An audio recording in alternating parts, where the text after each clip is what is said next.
Following our family reunion, I glanced at my account, only to find it completely depleted. My brother-in-law let out a derisive snort, asserting that our need was greater than yours.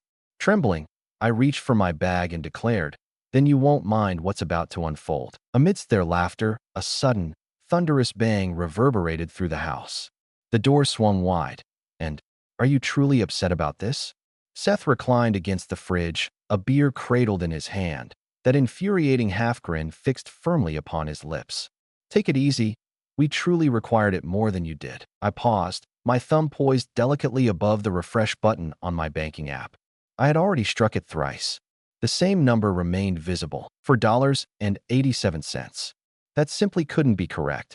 Yesterday, I possessed more than $14,000. 1,000. What did you say? My voice wavered slightly. From the couch, escaped Sarah, my sister. She appeared utterly unfazed, her legs tucked beneath her. Enjoying wine in this manner felt reminiscent of yet another evening filled with family games. "Oh, please, don't be so dramatic," she remarked. "We didn't take it without permission. We are bound by the ties of family." "You emptied my account. It's not draining if we're going to pay it back," Seth remarked, shrugging nonchalantly. At last, my lips parted, yet silence enveloped me. I glanced at Mom, perched in her chair across the room, her fingers deftly working the yarn as she knitted. She remained utterly unperturbed, her gaze fixed elsewhere. "Mom," I called, raising my voice. "Were you aware of this?" She let out a sigh as if I had just laid the blame for dinner's demise at her feet. "Darling, you possess an ever so delicate nature. Your employment is commendable, free from the burden of a mortgage. Child-free. One finds oneself in solitude. You're doing well. Does that really make it acceptable to take from me?" "Language, Mason," Dad muttered, his gaze fixed on his phone. I glanced over at Sarah. "How did you manage to gain access?" "You left your info on the family computer," she remarked, her tone devoid of remorse. "Perhaps next time, refrain from logging in and then wandering off. Truly, the responsibility lies with you. Mine." I held back, my fingers clenched into tight fists. My breath had become shallow. Seth remarked, "You're blowing this out of proportion." "We certainly didn't squander it on trivial matters. We settled our rent, acquired provisions. You're aware, endured. You did not inquire." "We never believed it was necessary," Sarah retorted sharply. "For years, you have been dishing out your hard-earned money for various things. What distinguishes it if it flows through you or originates from you?" With deliberate care, I lifted my bag. Silence enveloped the scene, as if time itself had paused. No one stirred. No one offered an apology. No one seemed taken aback at all. "Are you departing so soon?" Mother inquired. "Indeed," I remarked, fastening my coat with a swift motion. "However, there's no need for concern. I will reach out soon." "Oh, come on," Sarah said, rolling her eyes. "Our needs surpassed yours. Those are simply the facts." I extended my hand towards the doorknob. Halted. "In that case, you won't be bothered by what lies ahead." They shared a laugh. Yet beyond the confines of the familiar, an unfolding had begun. Your assistance was unwavering. Isn't that your purpose, after all? "Greetings, are you all right?" My cousin Jean was trailing behind me as I strode towards my car, my fist clenched and my jaw set tight. "Negative," I whispered under my breath as I wrenched the door open. I listened to Sarah's words. She remarked with caution. That was not correct. I chose not to respond, for if I were to utter a sound, it would be a scream. This was not the first occurrence, you see. For years, I had assumed the mantle of responsibility, the individual possessing a secure position, the individual who required no assistance. In some inexplicable way, that positioned me as the family's financial reservoir. It began with a minor oversight. Sarah neglected to pay her phone bill just once. I addressed it. Then Seth found himself without a job and reached out to borrow a small amount to tide him over for the month. Subsequently, I proposed to cover the cost of a birthday gift for their daughter. However, I did not. They merely took it for granted that I would, and each time, it felt as though I was indebted to them. "You're lucky, Mason," Mom would say, her voice a blend of sweetness and an underlying edge. "Your sister faces challenges that you do not encounter. The ease bestowed upon you is meant to be shared with others." Family embodies the essence of mutual support. Father interjected on several occasions. "Your presence is a testament to our influence. In essence, we bestowed upon you the gift of existence. Kindly present us with your paycheck. I have never sought anything for myself." Not during those 6 months when I was laid off, subsisting solely on rice and eggs. Not after I forwent vacations for 3 consecutive years solely to restore my savings. Not even when I assisted in settling Sarah and Seth's credit card debt 2 years prior. They failed to reimburse me. Not a single word of gratitude was uttered. Are you still planning to attend the family reunion? Last week, Sarah had made her inquiry. Indeed. I responded, ought I to bring something along? Her response arrived swiftly. Simply arrive as you are. And your card, please. I initially believed it to be a jest. At this moment, I realized it was not the case. It was 2 days following the incident when Sarah reached out to me. I chose not to respond. Once more, she reached out with a call. Once more, then Seth sent a message. Simply reach out to her, my friend. She is in a state of panic. At last, after 4 attempts, I succeeded on the 5th. Mason, she began, her voice soft and trembling. A challenge has arisen. Indeed, we certainly do. Please, don't take that approach. An event transpired. I remained quiet. She pressed on. The power company paid a visit today. We find ourselves in arrears on the bill, significantly lagging. They're warning us that if we don't settle the payment by Monday, they will cut it off. What now? She hesitated. Thus, your assistance is required. I chuckled. A brief, acrid note. You deplete my resources, and now you seek additional support? It was never solely for our benefit. She broke. We allocated a portion of it to assist Mom and Dad as well. Do you recall when Dad's car broke down last month? I was not informed, for the simple reason that you consistently decline when the situation isn't urgent. Sarah, I stated with a lack of inflection, this is far beyond mere disarray. It's an outrage. Your flair for the theatrical is quite evident. It is family. You failed to inquire of me. We assumed it wouldn't be an issue for you. Your assistance has been a constant presence. Isn't that your purpose, after all? It stood before me. That is your purpose. That night, slumber eluded me. I found myself wide awake, reflecting on each moment that had unfolded over the past 5 years. The gestures of goodwill, the modest transactions. Mom always said, you are the resilient one. The manner in which Sarah rolled her eyes at the slightest hint of my hesitation was unmistakable. They never regarded me as a brother, a child born of my blood, an individual, merely a resource. 3 days passed, and then the phone rang. It was Mom. It is imperative that we have a conversation. She failed to inquire about my well-being. She refrained from inquiring about my occupation. She didn't even inquire about the missing money. A family dinner is in the works. Only we remain. Join me this evening. My stomach plummeted. What is the true essence of this matter? Mason, she murmured, her voice barely above a whisper. Your actions have generated considerable strain. I instigated a sense of unease. Nevertheless, I proceeded. A fragment of my being yearned for clarity. The other part was curious to know if they would even feign remorse. They did not.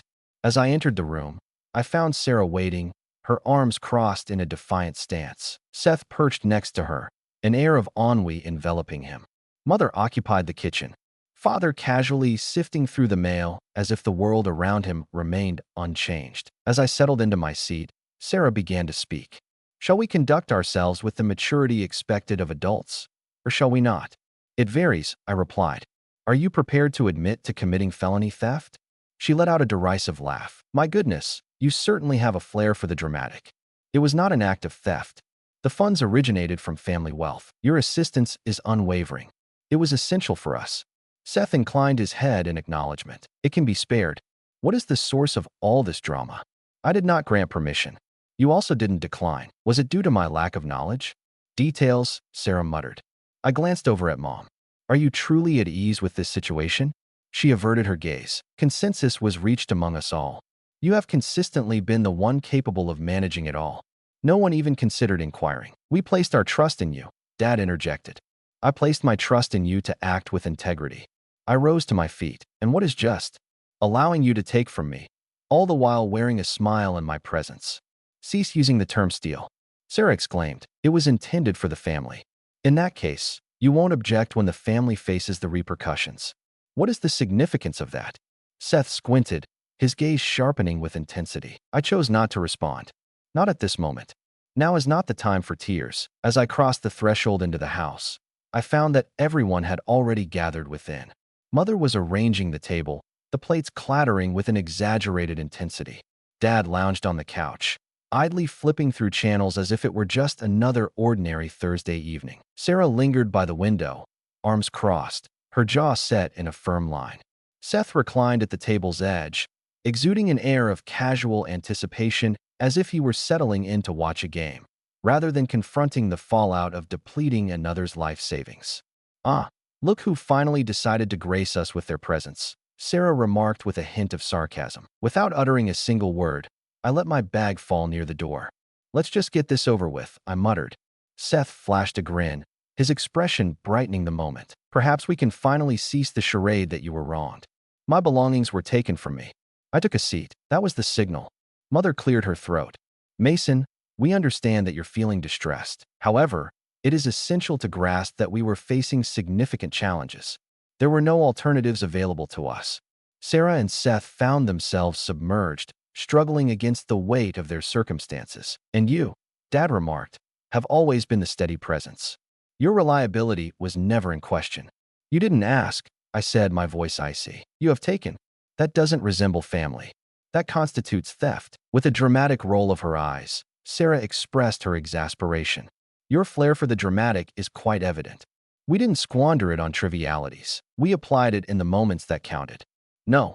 I delved into my bag, extracted a printed spreadsheet, and forcefully placed it on the table. $1 for 72 on makeup, $900 on takeout, $2,300 to settle your car loan.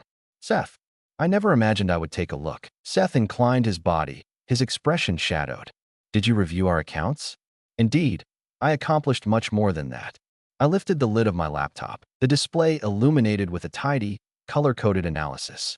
Each and every charge, each transfer, every detail accounted for. I meticulously gathered each transaction. "A fraud report has been filed, and would you believe it?" They responded to my inquiry. Sarah's eyes grew wide with surprise. "You did not." "I did indeed." "Did you contact the authorities?" She let out a piercing scream. I glanced over at Mom. "Do you still believe this is merely a matter of family affairs?" "This is insane," Dad snapped. "Are you really considering sending your own sister to jail? You placed yourself in that situation." Suddenly, there was a knock at the door. Rap. 3 forceful, weighty knocks echoed against the door. Sarah's complexion drained of color. Seth rose abruptly, the sudden movement catching him off guard. With a sharp intake of breath, Mom recoiled, retreating from the scene. Father stood still, caught in a moment of disbelief. "Open up," a voice shouted. "The unit dedicated to financial crimes." Rap, rap, rap, rap, rap, rap, rap, rap, rap. Seth faced me, his voice barely above a whisper. "Mason, please tell me you can't be serious." The door swung open before me. 3 agents entered, their jackets emblazoned with striking letters. One held a clipboard, the second gripped a tablet, while the third scanned the room with keen observation. "Are you Mason Carver?" "Indeed. I appreciate your collaboration. We shall handle it from this point onwards."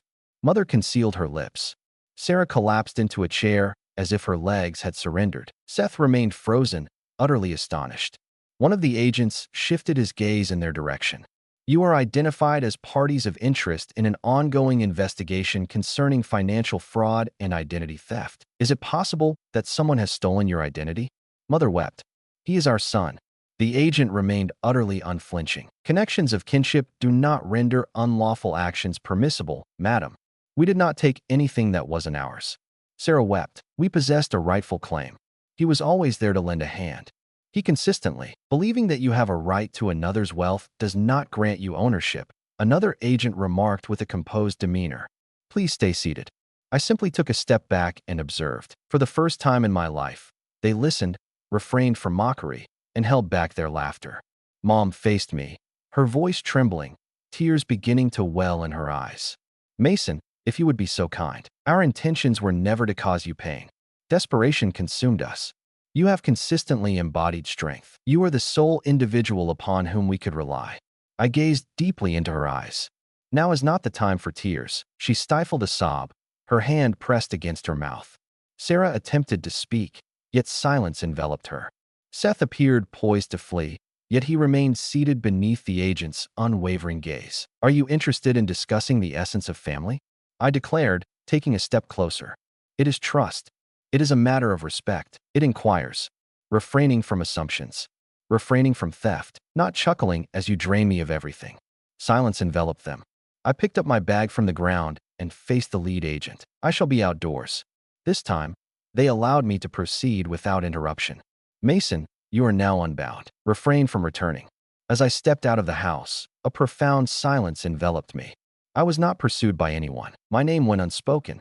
For once, there was an absence of guilt, an escape from drama, and no Sarah's piercing voice trailing behind me with her familiar, "How could you?" The frigid night air enveloped me, punctuated only by the rhythmic crunch of tires on gravel as the investigators led them away, each figure disappearing into the shadows, one by one. I chose not to linger and observe. That evening, I navigated the empty streets, gliding past shuttered coffee shops and illuminated petrol stations, my phone vibrating incessantly beside me. I refrained from responding to any calls. I had no desire to listen to apologies that masqueraded as excuses. As the clock struck midnight, I found myself stationed outside the sole sanctuary that had ever offered me solace, my grandmother's cherished old house. Though she had departed a few years back, the key remained in my possession. She would often say, "If they ever turn against you, Mason, you come here. The door shall forever stand ajar for you."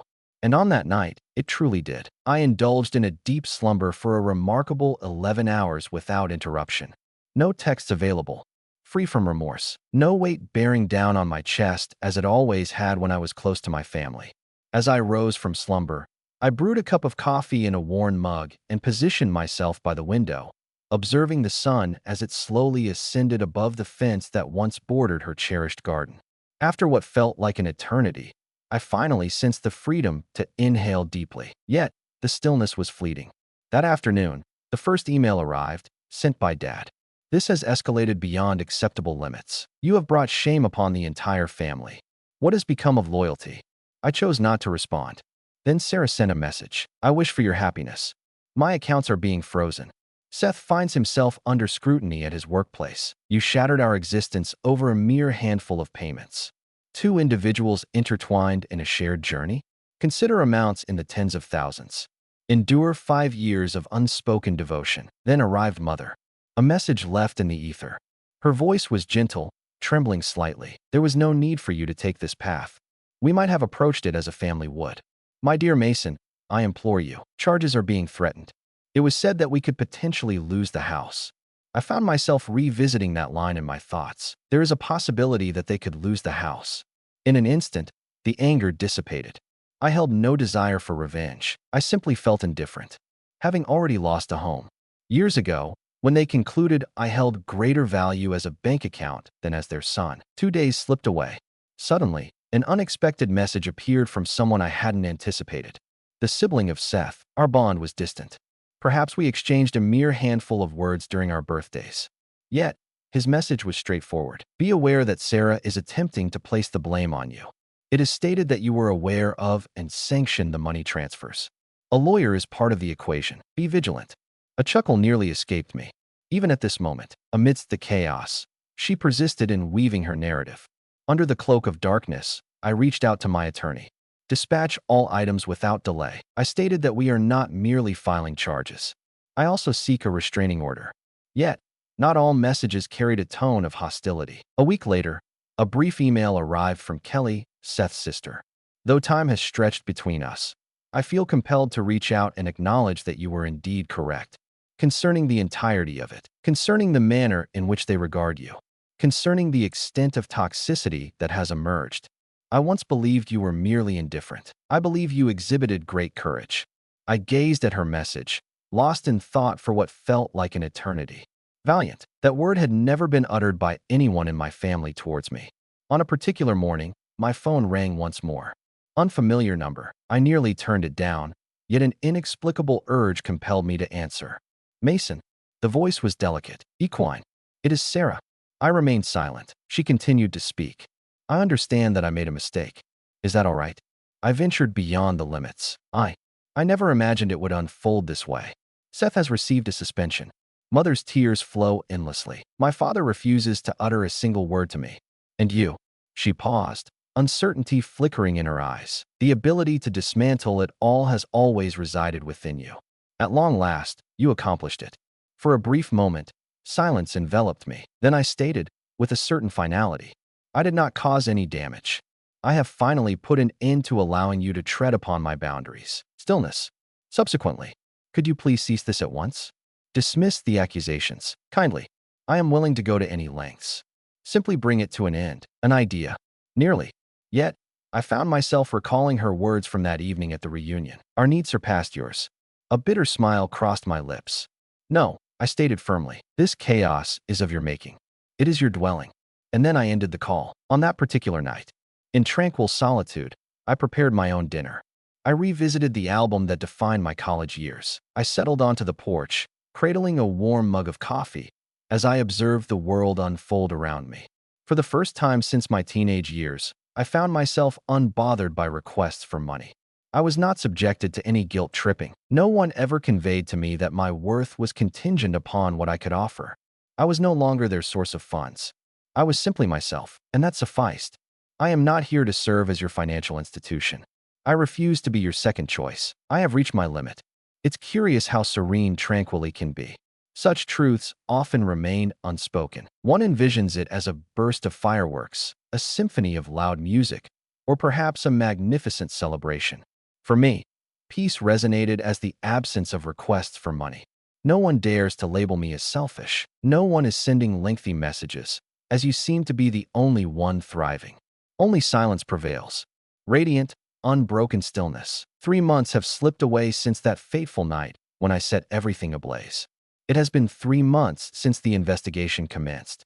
As my family gazed at me in disbelief, agents stepped through the front door, and the weight of reality shattered years of illusion. It is often said that one cannot select their kin. Perhaps that holds some truth.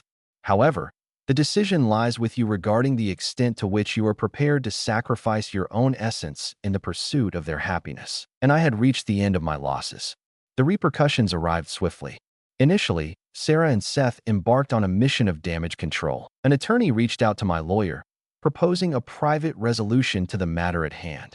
There will be no apologies offered. There is no claim of possession, merely a matter of managing the fallout. I informed my attorney.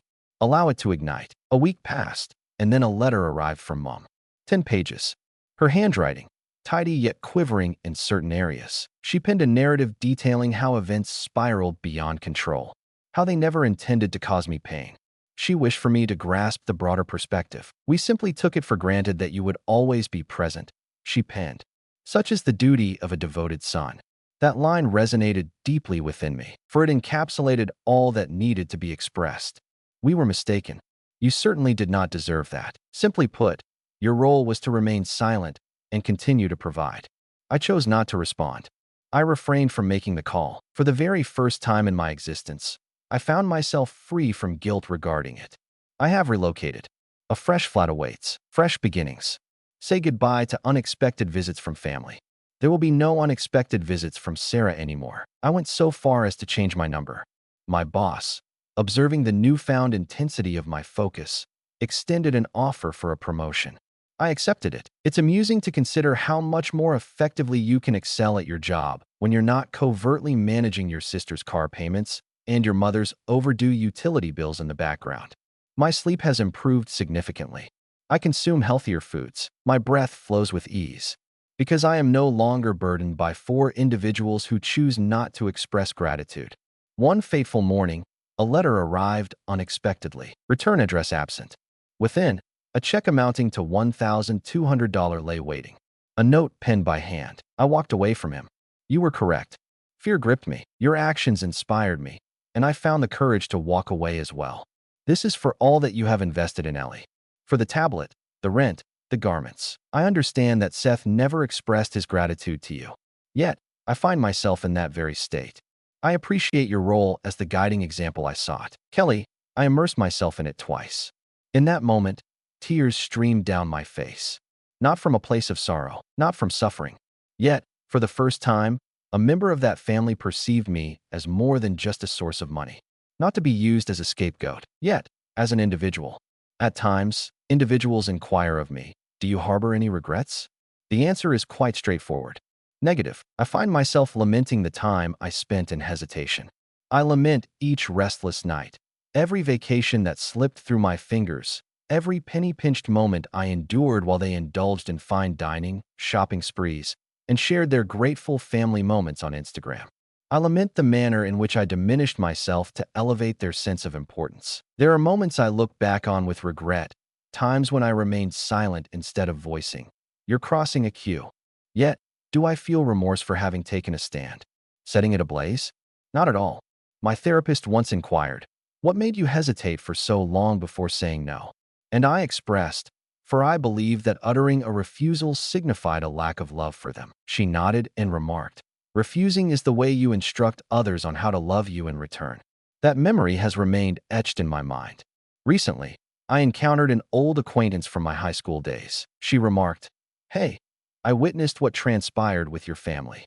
That's astonishing." I anticipated scrutiny, or perhaps a sense of compassion. Yet, she smiled and remarked, "Good for you." The majority remained confined, never breaking free. I expressed my gratitude to her. As I turned to leave, a sense of elevation coursed through me. Sarah and Seth remain the subjects of an ongoing investigation. Last I heard, Seth has lost his job. Sarah found herself facing the unsettling reality of a frozen bank account. Mom is attempting to refinance the house, while Dad seems to be attributing the family's disintegration to external forces. They remain oblivious to the truth. I did not dismantle anything. I finally ceased the charade of believing the fragments remained intact. At times, memories come rushing back to me in vivid detail. On that particular night, the table, Sarah chuckled while I examined my account. Seth wore a grin as if it were all a jest. Mother dismissing it casually. "You don't need that money," she remarked. What comes next? At last, the truth has been unveiled to them. That money held a significance beyond mere currency. It was the essence of my existence. The moments that belonged to me. My well-being. The limits I set for myself. For years, they traversed them as if they held no significance.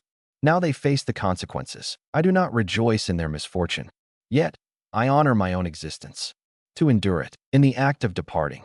For choosing to move forward, even when the stillness echoed with solitude.